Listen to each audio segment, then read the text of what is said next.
Hey everyone, welcome back to the channel. Today I'm gonna show you how to comment GIFs on Instagram. To add a GIF comment to a post on Instagram, all you need to do is your Android phone and the official Instagram app.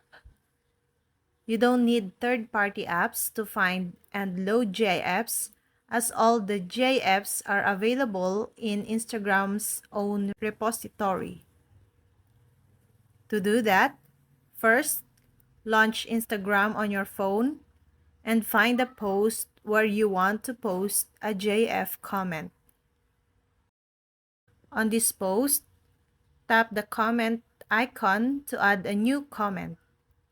It must be a new comment because you cannot reply to another comment with a GIF. When the existing comments have loaded, at the bottom, tap the GIF option. You'll see various GIFs on your screen. To find a specific image, tap the Search GIF box, enter your query, and select your GIF on the list.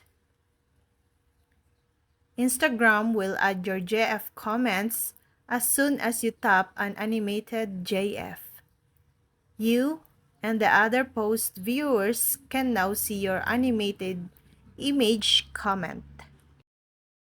But can you reply to Instagram comments with GIF? No, you can't reply to a comment with a GIF comment. You can only post new comment threads with GIF images. And that's all. I hope this video helped you guys. For more videos, subscribe to our YouTube channel. Thank you for watching. See you again.